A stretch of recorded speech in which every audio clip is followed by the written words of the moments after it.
കൊല്ലം പുനലൂരിൽ കാട്ടുപന്നിയെ പിടിക്കാൻ വെച്ച പന്നിപ്പടക്കത്തിൽ കടിച്ച വളർത്തുനായ ചത്തു. സമീപത്തെ തോട്ടത്തിൽ നിന്ന് പന്നിപ്പടക്കം കടിച്ചെടുത്ത് കൊണ്ടുവരുന്നതിനിടെ പന്നിപ്പടക്കം പൊട്ടിത്തെറിക്കുകയായിരുന്നു. കൊല്ലത്ത് നിന്ന് കണ്ണൻ നായർ തയ്യാറാക്കിയ റിപ്പോർട്ടിലേക്ക്.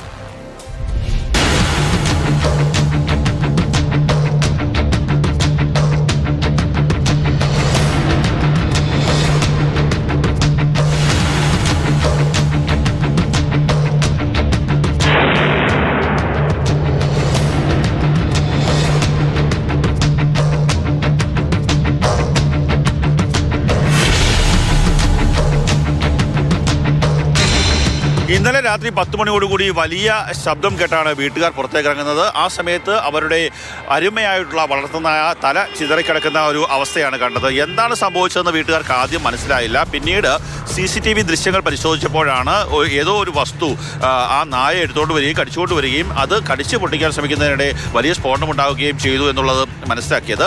പിന്നീട് അവർ CCTV ദൃശ്യങ്ങൾ പരിശോധിച്ചപ്പോൾ ഈ പ്രദേശവാസിയായിട്ടുള്ള ത്രിദീപ് എന്ന് പറയുന്ന ആൾ, സജി എന്നാണ് വിളിക്കുന്നത്, ത്രിദീപ് എന്നാണ് അയാളുടെ യഥാർത്ഥ പേര്, അയാൾ ആ നായ കടന്നുപോയ സ്ഥലത്തേക്ക് പോകുന്നത് ദൃശ്യങ്ങൾ പതിഞ്ഞു. അതിന്റെ അടിസ്ഥാനത്തിൽ അയാളായിരിക്കാം പന്നിപ്പടക്കം വെച്ചതെന്നുള്ള ഒരു സംശയത്തിലേക്ക് കുടുംബാംഗങ്ങൾ നീങ്ങി. ഉഗ്ര സ്ഫോടന സൗണ്ട് കേട്ടു. ഞങ്ങളെല്ലാം വീടിൻ്റെ അകത്തേക്കുമായിരുന്നു. അപ്പോഴത്തേനും കഥ പറഞ്ഞു നോക്കിയപ്പോഴത്തേന് മൊത്തം പുകയായിരുന്നു, ഒന്നും കാണാൻ വയ്യായിരുന്നു.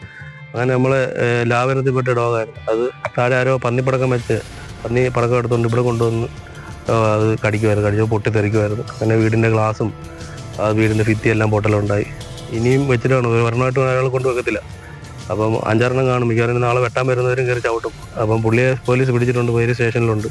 ത്രിദീപിനെ പോലീസ് കസ്റ്റഡിയിലെടുത്തു. അയാളെ വിശദമായി ചോദ്യം ചെയ്തു. അയാൾ തന്നെയാണ് ഇത്തരത്തിൽ പന്നിപ്പടക്കം വെച്ചത് എന്ന് അയാൾ സമ്മതിക്കുകയും ചെയ്തിട്ടുണ്ട്. ഇന്ന് അയാളെ ആ പ്രദേശത്തെത്തിച്ച് തെളിവെടുത്തു. 3 പന്നിപ്പടക്കങ്ങളാണ് അയാൾ അവിടെ കൊണ്ടുവന്നിട്ടത്. അതിൽ ഒരെണ്ണമാണ് ഈ വളർത്തുനായ കടിച്ചുകൊണ്ട് വരികയും അത് ചത്ത് പോകുന്ന തരത്തിലുള്ള സ്ഫോടനത്തിലേക്ക് കാര്യങ്ങൾ നയിക്കുകയും ചെയ്തത്. അതുതന്നെയായാലും ഇയാൾക്കെതിരെ വിവിധ വകുപ്പുകൾ, ഈ മൃഗങ്ങൾക്കെതിരെയുള്ള കുറ്റകൃത്യം, അതുപോലെ തന്നെ ഈ എക്സ്പ്ലോസീവ് ആക്ട് അടക്കമുള്ള വകുപ്പുകൾ ഇയാൾക്ക് മേൽ ചുമത്തി. നേരത്തെയും സമാനമായ രീതിയിൽ ഒരു ബാബു എന്ന് പറയുന്ന പ്രദേശവാസിയുടെ വീട്ടിലെ വളർത്തുനായ ഈ പന്നിപ്പടക്കം കടിച്ച് മരിച്ചിരുന്നു. അതും ഇയാൾ വെച്ച പന്നിപ്പടക്കത്തിൽ നിന്നാകാം എന്നുള്ളൊരു സംശയത്തിലാണുള്ളത്. ഒരു വർഷത്തിൽ പുറത്തായി എൻ്റെ അയൽവാസിയാണ്. എൻ്റെ വീട്ടിലെ ഒരു പട്ടിയും ഇതുപോലെ ഒരു പടക്കം എടുത്ത് ചത്തുപോയിട്ടുണ്ട്. അവരുടെ പുരടത്തിൽ കിടന്ന പട്ടി മരിക്കുന്നത്. നമ്മൾ പിന്നെ ഇതിനെക്കുറിച്ച് അറിയാത്തതുകൊണ്ട് വലിയ വിഷയങ്ങളാക്കിയില്ല.